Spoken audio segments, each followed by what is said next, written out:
Hello' guys, আপোনালোকে বাৰু কেতিয়াবা দেখিছেনে চালানী মাছ কেনেকৈ আইচত থয়, মানে বৰফ দি ৰাখে বা বৰফ দি কেনেকৈ বাহিৰলৈ পঠায়, এজেগাৰ পৰা আন এঠাইলৈ পঠাই দিয়ে, কিমান দিনলৈকে ৰাখিব পাৰে।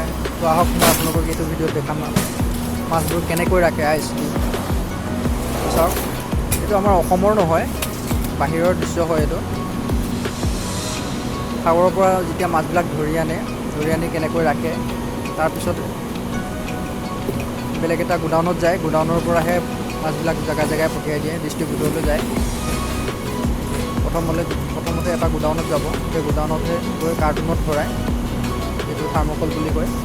প্ৰথমতে এনেকৈ বক্সবিলাকত ৰাখে, এটা প্লাষ্টিকৰ বক্স, তাত প্ৰথমতে আইচ দিয়ে। চাওক, মই দেখাই আছোঁ, এইটো আমাৰ অসমৰ মাছ নহয়, এইটো আমাৰ ভাৰতৰে হয়, সাগৰৰ পৰা ধৰি অনা মাছ এইটো। আপোনালোকে যদি নেটত চাৰ্চ কৰে টুনা মাছ বুলি ক'লে পাব।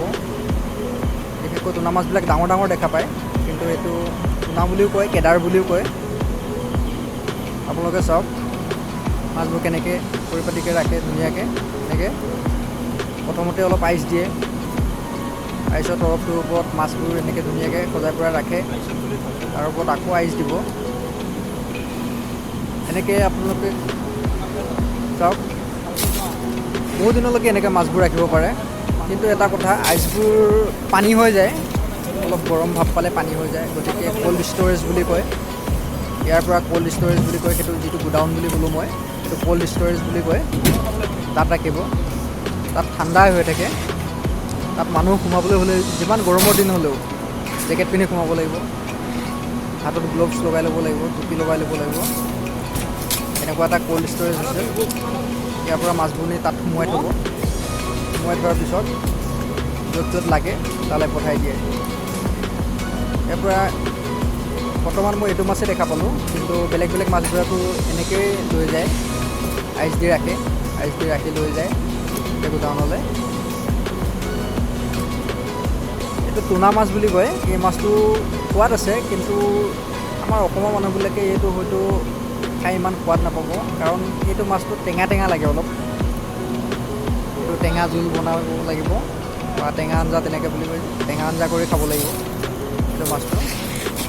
ইয়াত চাওক, ট্ৰেক্টৰত আইচ লৈ আহিছে, আইচ আনি এনেকুৱা যিবোৰ প্লাষ্টিকৰ বক্স আছে, বক্সত মাছবোৰ আনি ধুনীয়াকৈ এনেকৈ পেকিং কৰি আইচ দি ৰাখে। কিন্তু সাগৰৰ পৰা যেতিয়া ধৰি আনিছিলে, ধৰি অনাৰ পিছতেই এনেকুৱা কৰে, মাছবোৰ তেতিয়া ফ্ৰেছ হৈ থাকে, নহ'লেতো গেলি যাবগৈ। মই আপোনালোকক কৈ দিছোঁ, এইটো সাগৰৰ মাছ হয়। আমাৰ অসমৰ মাছৰ প্ৰজাতিৰ ভিতৰত এইটো মাছ নাই, অসমত এইটো মাছ পোৱা নাযায়। এইটো টুনা মাছ বুলি কয় বা কেদাৰ বুলিও কয়। ইয়াত এই অঞ্চলৰ লোকেল ভাষাত কেদাৰ বুলি কোৱা হয়। এনেই টুনা মাছ বুলি ক'লে নেটত চাৰ্চ কৰিলেও পোৱা যায়। সঁচাকৈ কিন্তু বহুত এটা ধুনীয়া প্ৰচেছ, মাছবোৰ ধুনীয়াকৈ সংৰক্ষণ কৰি ৰাখে। এনেদৰে বন্ধুসকল, মোৰ ভিডিঅ'বোৰ চাই কেনে পালে ক'ব। আৰু সাগৰৰ যিবোৰ নাৱেৰে মাছ ধৰে, সেই নাওবোৰ যদি চাবলৈ বিচাৰে, তেনেহ'লে মই এটা ভিডিঅ' লিংকত দি দিছোঁ, ডিছক্ৰিপশ্যনত লিংক দি দিছোঁ, আপোনালোকে চাব পাৰিব। ভিডিঅ'টো ভাল লাগিলে বন্ধুসকল লাইক এটা কৰিব, কিবা সুধিব লগা থাকিলে কমেণ্ট কৰিব। আৰু মোৰ ভিডিঅ'বোৰ চাই যদি ভাল লাগে, তেনেহ'লে ছাবস্ক্ৰাইব কৰিবলৈ একেবাৰে নাপাহৰিব বন্ধুসকল। ছাবস্ক্ৰাইব কৰাৰ পিছত লগতে থকা যিটো বেল আইকন, সেই বেল আইকনটো অলপ ছেট কৰি দিব, যাতে আগলৈ মোৰ ভিডিঅ'বোৰ পাই থাকে। ধন্যবাদ বন্ধুসকল, থেংক ইউ।